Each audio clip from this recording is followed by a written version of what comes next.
going somewhere. So this just kind of shows the climate action plan that we have. Now there are five main goals. Each goal does have a number of metrics underneath those goals, but I only wanted to put up just the kind of the main highlights. Didn't want to try to get into a lot of detail. But one of the primary things we want to do was to look at management of solid waste because we're all trying to limit how much waste goes to the landfill. So the first thing is reduction of paper usage. And as you can imagine, I can imagine your community might do the same thing, but a college campus produces a lot of paper. And there's so much, and it can be actually be recycled. The second thing is reduction of food waste and also addressing food insecurity. We do have a compost program that actually we just started, I want to say year before last, but it's a dining, it's the kitchen composting. So we're not doing it front facing yet. We would like to get there, but we have not gotten to that point where we're composting in the entire facility. We're doing it from the kitchen side. So in other words, the waste is produced from the kitchen level. And then, of course, increased recycling and reuse. And that's always an important thing. Second goal was to increase renewable energy and energy efficiency and conservation. And I might talk a little bit more about that in just a little while. The third one is a big one: foster sustainable behavior through curriculum and training, community engagement, awareness activities, and communications enhancement. Now, that can be broken down into several different goals within itself, but we're trying to make this as comprehensive as possible. So we kind of implemented this all into one goal. And of course, reduce carbon footprint from transportation related emissions. That's a big, as we all know, is a big, huge producer of carbon is from our vehicles. And then fifth, to continue and enhance sustainable environmental and landscaping actions. So from that, I would say our highlights from our accomplishments is, well, one of the first things would be a university-wide implementation of electronic forms. We have cut back tremendously on the paperwork that we have, physical paper, that is. The documents, the processes have not changed very much. We are a state institution, so we have to do a lot of red tape, things, but we're doing it electronically more than ever before. So that's helped a great deal. As I mentioned, we've already reduced food waste from the kitchen area. We've created a dorm mania program. So you ask, what is dorm mania? Basically, as you all are aware, we have students move in and out on an annual basis, usually every 9-month period. And there's a lot of waste produced, especially during move out. We've had things as like microwaves, we've had refrigerators that are still working condition to be placed in the landfill. It's a shame, but it happens. A lot of clothes, a lot of books, things that are actually still in good shape. So we don't have a full program yet. The idea is we would like a full comprehensive program to include all of those things, but we at least started it back in May during our move out, and we had were able to get a partnership with a company called Turning the Page, and they recycle books, and they actually helped us recycle clothes as well. And that clothes went to a nonprofit organization in Baltimore City. So we're not able to get the big things yet, the electronics and that, so and all that, but we will get there. But this is kind of the blueprint on that program. So we don't have the numbers. I had to. This is a student-led program. I had to remind the students, please make sure we get numbers next year. We want amounts. We have to record amounts. Didn't really have that. We have some pictures of the amounts of bags and books, but we don't actually have amounts. But we'll be working on that for next time. And then, of course, always wanting we have enhanced our community outreach efforts. For instance, Collins is actually one of them. We worked with Collins over the past few years. We have added several different partnerships across the university, and we've also increased those partnerships in renewable energy specifically for BSU. And also, we've increased our electric vehicle charging options on campus. Right now, we have about 10 stations with 20 different ports, and that takes up a total of 18 parking spaces, and we will be increasing those even soon. So you all are very familiar with resilience. I don't have to talk to you too much about that. I'm so glad I can talk to a group that already knows these terms and concepts. That's a big deal. And we are having to plan for things that are going to inevitably happen due to climate change. So we've already done a lot of updates for our mechanical and plumbing systems. We have replaced several old and leaky roofs of buildings. We have increased our power system reliability, and we've also increased our campus information technology infrastructure, IT. And again, that helps with being prepared for things that can happen, especially as far as the grid going out. And I'll talk a little bit more about that as well. So we've already had success. I don't have to go into that. This is one of our big projects that I would like to discuss with you all, because this could be done at any level. This could be done at any community, within the senior community as well. And it's a resilient microgrid.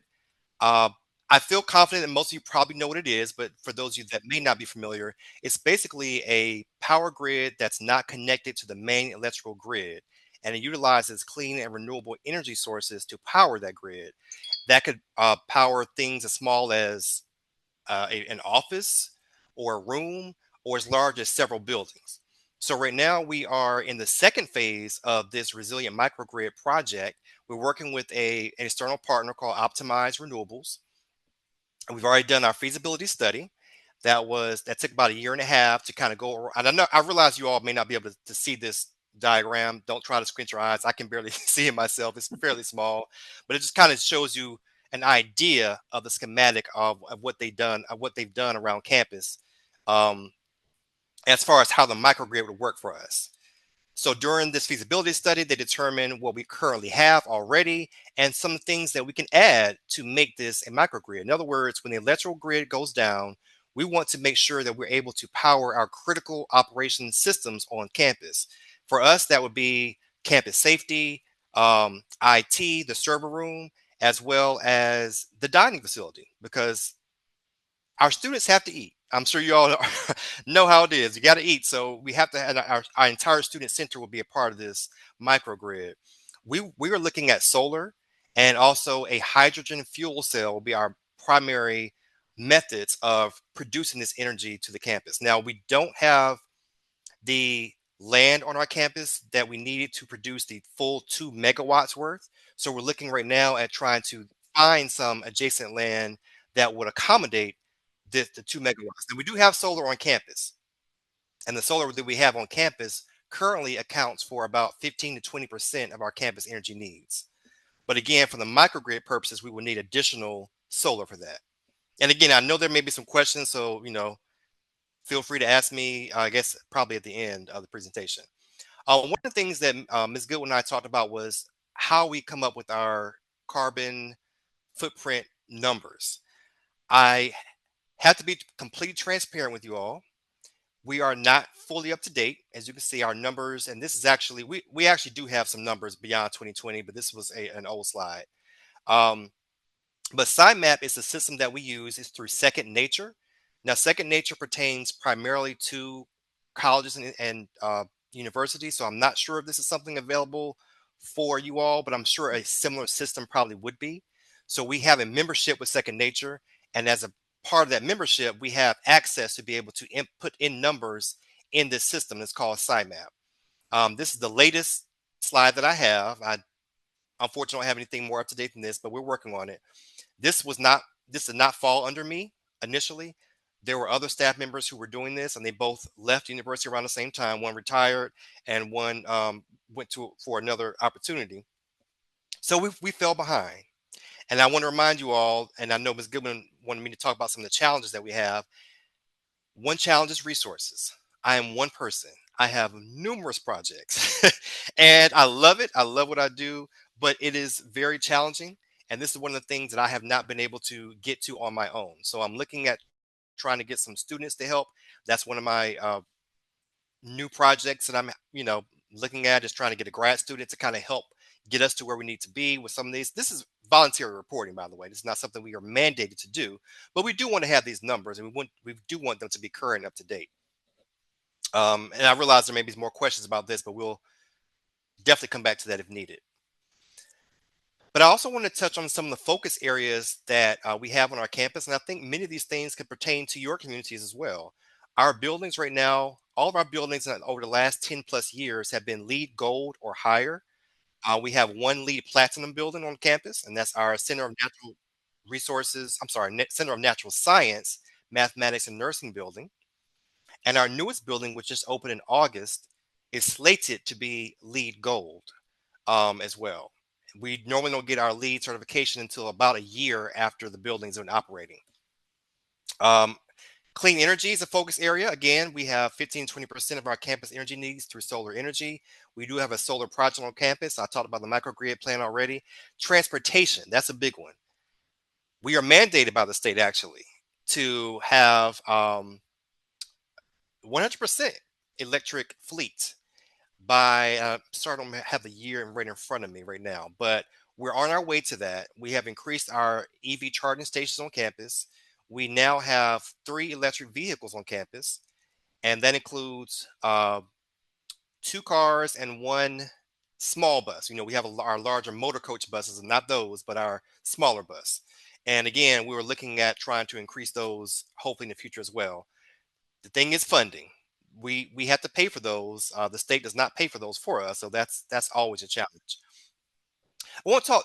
I won't talk too much about workforce development because I know that probably won't really apply to you all. But just to kind of give you a snapshot, we do have a climate career expo that I started a few years ago, and that's basically to have our students meet with employers in the green industry. I think it's very important, especially for an HBCU, because um, Black and brown people are missing in this field. So we really want to increase our presence in these fields.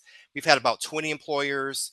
Uh, this year is going to be, well, this coming year is going to be in February, and we plan to have local, state, and federal agencies meeting with our students and nonprofits as well, pertaining to clean and renewable energy, agencies that deal with the environment. For instance, EPA, we have Maryland Energy Administration, Maryland Department of Environment, um, U.S. Fish and Wildlife Service, et cetera. So a lot of different programs. We do restoration efforts on and around our campus. I won't talk too much about that for the interest of time. Only, I know if you have questions, that's fine. And then the other thing is that we've recently started doing are working on grants. And that is a major task.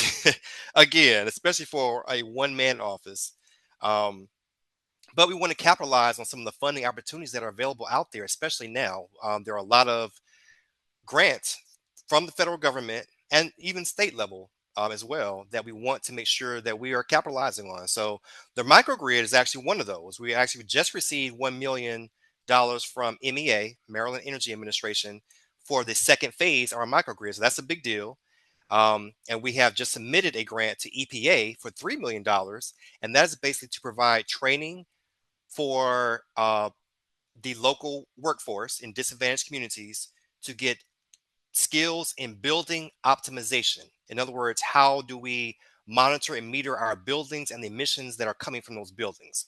So Bowie State is looking to be a lead in that area, and that was just submitted last week. We don't know if we've been funded yet, but that was submitted last week. Then we have MOUs with U.S. Fish and Wildlife Service as well as EPA, which have just recently been signed. Some of the other accomplishments that we are now a tree designated campus. That was as of 2022. We have been involved with statewide environmental policy in different ways. We've got a lot of awards, which we're very pleased about. We have increased our stormwater signage around campus. Again, at a university and even in your community, you want people to be aware of why you're doing certain things. Why does this area look like this? What is a stormwater management area? What is a rain garden? And what are the benefits of that? So that's something that we want to do on a college campus. You want to always be educating your students. We have a Green Ambassador program, which I'm getting ready to talk about, which is something that you all probably have. As a matter of fact, I think many of you are probably part of it in this group right now. And recently, just over this past year, we have recycled 24 tons of paper. That is huge. And again, I was telling you, there's so much paper that's still on this campus. We could have, I mean, I've seen rooms where papers are in boxes that go back to before I was born. That's a long time ago. So we're working on that slowly, but we are constantly recycling paper. This is one of my highlights, and I only have three more slides left. Green Ambassadors. So it's a student group. It's a strictly volunteer group. They do not get paid for anything. This is the group includes various majors, so it's not just science majors, all majors, business, accounting. We have marketing, communications majors, and so forth. They help with a lot of our projects around campus, and I'm sure some of the residents in Collinson are familiar with them. We've worked with them before as well. Um, and this is kind of like a little slide right here of what that Green Ambassador Group is. This is something I strongly encourage you all to do. I think again, you probably already have similar groups like this, and without our student groups, or for you all, the your green group, whatever you call them, I mean, That helps a lot. They get a lot of things done on our respective communities, on our respective campuses, I can even say. One of the things that helps us a lot at Bowie State is a collaboration with the Alliance for the Chesapeake Bay. They are our biggest environmental partner, and they have helped us with some of our seminars that we have, but we try to do that on a monthly basis. We've done cleanup events. Those cleanup events include areas where there is a body of water that will eventually feed into the Chesapeake Bay. We do a water quality monitoring project, and actually that information is submitted to Maryland Environmental, I'm sorry, Maryland Environmental Service, and we do restoration projects on campus. They have helped us with some of our grants that we have submitted for the projects that we have done on campus as well.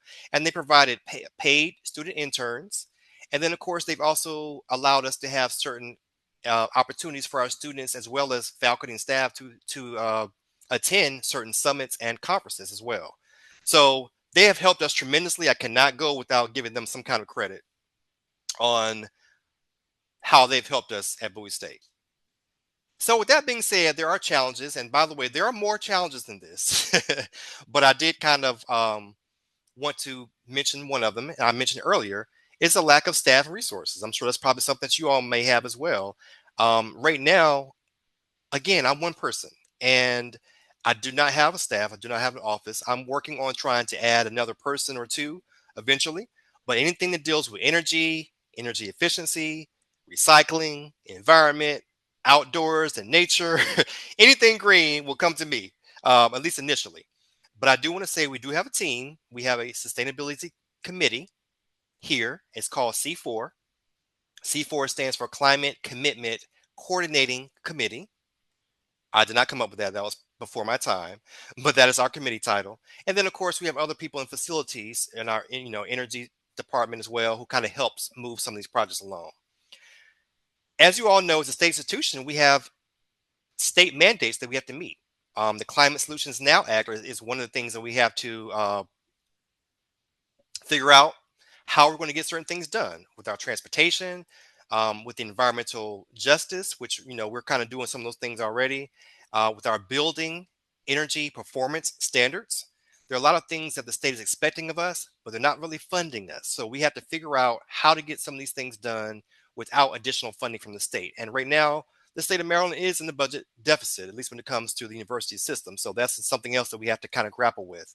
And then, of course, just like you all have, there are other priorities that people see as being more important than environmental and sustainability things. That's going to always be the case.